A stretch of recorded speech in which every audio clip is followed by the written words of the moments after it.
জি, এই কিছুক্ষণ আগে আমাদের কিছুক্ষণ আগেই কবর জিয়ারতের জন্য বেগম খালেদা জিয়ার কবর জিয়ারতের জন্য বেগম খালেদা জিয়ার নাতনি তারেক রহমানের মেয়ে জাইমা রহমান এসেছেন এবং তার সাথে জাইমা রহমানের সাথে তার পরিবারের সদস্যরা প্রবীণ সদস্যরা এসেছেন। এসে কিন্তু প্রথমে তারা কবর জিয়ারত করেছেন, কবর জিয়ারত করার পরে মোনাজাত করেছেন এবং তারপরে কিন্তু এখন তাদের পরিবারের যে সদস্যরা রয়েছেন তারা কোরআন তেলাওয়াত করছেন, অনেকক্ষণ ধরে দাঁড়িয়ে আছেন জাইমা রহমান এবং জাইমা রহমানের পাশে কিন্তু রয়েছেন তার চাচি অর্থাৎ আরাফাত রহমান কোকোর স্ত্রী শমিলা রহমান। তো এবং পাশাপাশি জাইমা রহমানের নানুর যে পরিবার রয়েছে সেখানকার সদস্যরা এসেছেন। আনুমানিক সকাল 10টা 25 মিনিটের দিকে তারা সমাধিস্থলে আসেন। সমাধিস্থলে ধীর পায়ে তারা এগিয়ে যান এবং তারপরে তারা ফুল দিয়ে শ্রদ্ধা জানান প্রয়াত প্রয়াত বিএনপি চেয়ারপারসন বেগম খালেদা জিয়াকে এবং একই সাথে আপনি জানেন যে এখানে সমাধিত রয়েছেন প্রয়াত শহীদ রাষ্ট্রপতি জিয়াউর রহমান।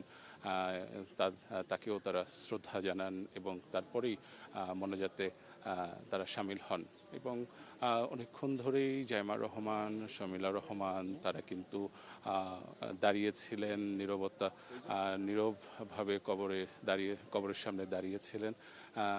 আমরা তাদের যে অনুভূতি সেটি আমরা আসলে অনুভব করতে পারি। প্রিয়জন স্বজন হারানোর যে বেদনা যে বিষয়টি রয়েছে সেটি আমরা অনুভব করতে পারি এবং সেটি কিন্তু আমরা আসলে অনুভব করছিলাম ঠিক দূর থেকে দাঁড়িয়ে।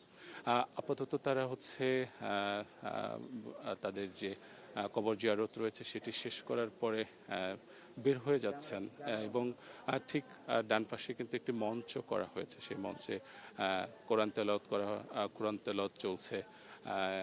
খুব ভোরবেলা থেকেই কোরআন তেলাওয়াত চলছে। এছাড়া উৎসুক জনতা যারা রয়েছেন তারা এসেছেন ঢাকার বিভিন্ন জায়গা থেকে। ঢাকার যে বিএনপির নেতাকর্মীরা রয়েছেন তারা এসেছেন এবং এসে ভোরবেলা থেকেই কিন্তু এই জিয়া উদ্যান সমাধিস্থলের আশপাশে মানুষে কিন্তু ভরে গেছে। আমরা এটি কিন্তু এর আগেও দেখেছি যে 31 ডিসেম্বর যখন জানাজার সময়টাতে সারা ঢাকা শহর অচল হয়ে গিয়েছিল, জনসমুদ্রে পরিণত হয়েছিল ঢাকা শহরকে। আমরা বলছিলাম যে পুরো ঢাকা শহর যেন জায়নামাজের স্থান হয়ে গিয়েছিল।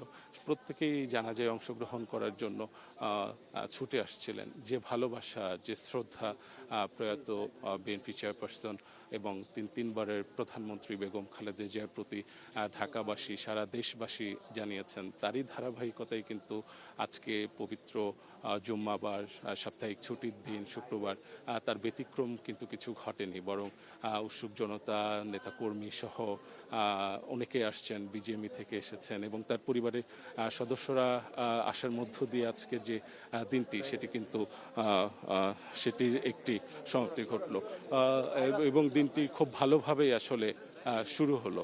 এই ছিল আমার কাছে সবশেষ।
72 ঘন্টা ময়েশ্চার লক সমৃদ্ধ লিলি বডি ওয়াশ শিয়া বাটারের গুডনেস স্কিন রিপেয়ার করে রাখে সফট ও গ্লোয়িং।